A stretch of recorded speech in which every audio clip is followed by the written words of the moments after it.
Nous quittons Abatassa School pour rallier l'école élémentaire SOS Village d'enfants. Vous allez bien? Merci de nous accueillir. Bienvenue à vous. Je vois qu'il y a un comité d'accueil. Oui, il y a un comité. Vous avez devant vous nos élèves. Bonjour les enfants. Okay, Donc, bienvenue à vous. Merci beaucoup. Vous êtes à l'école SOS, élémentaire SOS de Dakar. D'accord, on peut aller visiter ça. Bien sûr, soyez les bienvenus. Allez les enfants, venez avec nous. Allez. L'établissement accueille les enfants du village de Dakar, ainsi que ceux des communautés environnantes. Construit en 2013, l'école élémentaire est une initiative de SOS Village pour offrir une éducation de qualité, parfois avec des bourses pour les frais de scolarité aux enfants vulnérables.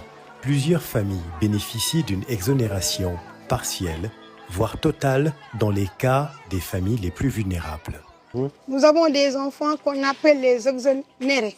D'accord. Alors, nous avons deux types d'exonération. Oui. C'est-à-dire les enfants qui sont pris de façon partielle. C'est-à-dire que le parent paie la moitié et SOS prend en charge l'autre moitié. D'accord. Mais nous avons aussi des enfants vraiment issus de familles vulnérables et qu'on appelle les exonérations totales. C'est-à-dire que pour eux, SOS paie toute la scolarité et ça va de la maternelle jusqu'au CM2. D'accord. Nous le prenons entièrement en charge.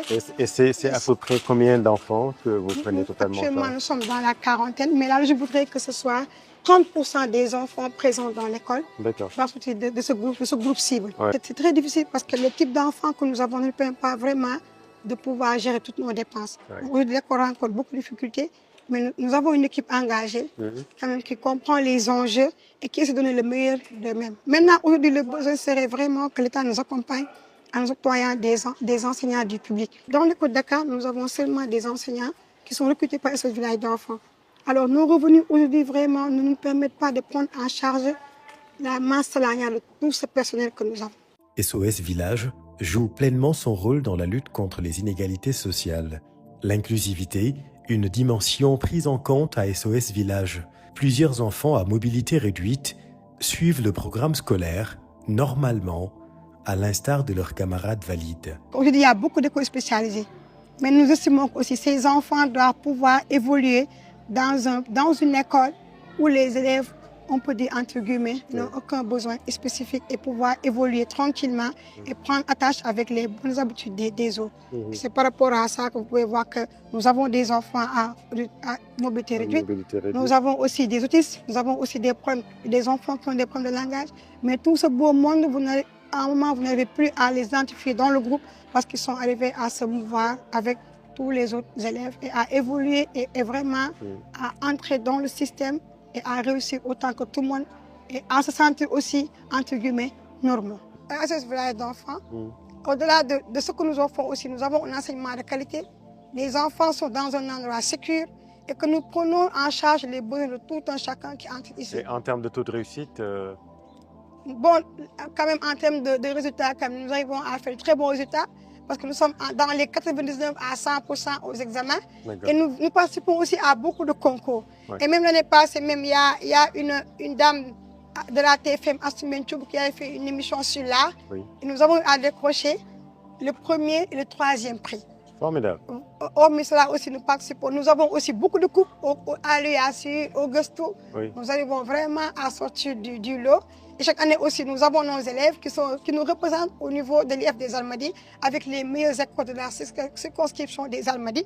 Cette année aussi, avec l'INAC, nous avons été parmi nous avions eu 2 élèves parmi les 50 meilleurs élèves de l'IF des Almadies qui tournent autour de 600 enfants. Et à part de là-bas, 2 de nos élèves ont été orientés à l'INAC. Et même, pas seulement pour les villages d'enfants de Dakar, mais à Louga, cette année, nous avons eu la meilleure élève du Sénégal.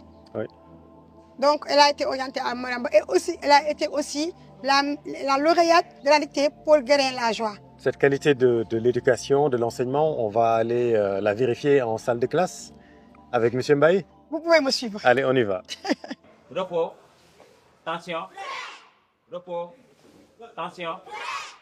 À 27 ans seulement, M. Mbaye tient cette classe de CE1. Pur. Est-ce que c'est seulement? Qu'est-ce que même il fallait apporter aussi? Oui. Titulaire d'un certificat d'aptitude pédagogique, il enseigne depuis 5 ans maintenant dans le privé. Que nous avons dans la journée, s'il fait chaud ou bien s'il fait froid. vous voyez, il y a un liquide rouge qui est là à l'intérieur qui indique le nombre, n'est-ce pas? Dès que ce liquide-là baisse, vous voyez que là, on est à 0, n'est-ce pas? Et quand ça baisse, ça dit que ça fait plus froid, n'est-ce pas? Et quand ça monte, on voit que les températures aussi montent, ça devient plus chaud. C'est bien clair? Donc, voici l'instrument aussi qui nous permet, en dehors de la météo, à la maison, de pouvoir savoir quel temps il fait et la température que nous aurons à la maison. Vous avez toujours voulu être enseignant? C'est ce que vous avez voulu faire depuis que vous étiez petit? Bon, c'était ma deuxième option. D'accord. Voilà. Au début, je voulais être ingénieur, mais avec les aléas de la vie, bon, on ne pouvait pas s'offrir parfois certaines opportunités, cause pour laquelle je me suis viré vers l'enseignement. Parce que ce n'est pas facile. Là, vous gérez une classe de quoi? De 42? De 42. Élèves? 42 élèves. Nous, ici, à l'école, nous essayons de faire le maximum possible pour apporter tout ce que nous devons donner aux enfants. Donc, le suivi, s'il n'est pas fait à la maison, bon, ça pose un peu de problème. Donc, il faudra qu'il y ait une collaboration entre parents et enseignants. Une fois que le travail est fait à l'école, qu'ils suivent les enfants à la maison. En tout cas, merci de nous avoir accueillis dans votre classe. Merci à vous. C'était très passionnant et très vivant. Merci à vous. Félicitations. Merci les enfants. Vous n'avez pas une chanson pour dire au revoir? Si. C'est un M, un R, c'est un C avec un I. Rassemblez toutes ces lettres et vous trouverez merci. C'est un B, un R, un A, c'est un V avec un O. Rassemblez toutes ces lettres et vous trouverez bravo. C'est un S, un I, un P, c'est un E avec un R. Rassemblez toutes ces lettres et vous trouverez super. Merci, bravo, super. À titre personnel, j'ai senti votre passion pour l'éducation. Ah oui, je ne connais que ça. C'est vrai? Parce que même tout à l'heure, quand le maître était en train de faire son cours, vous aurez pu remarquer que j'avais des frissons. Oui. Et j'ai fait 20 ans de craie en main. C'est une passion, c'est une vie. C'est fort ce que vous dites. Parce que je le pense fondamentalement. Merci beaucoup et bravo. Bonne continuation. Nous, maintenant, on va se diriger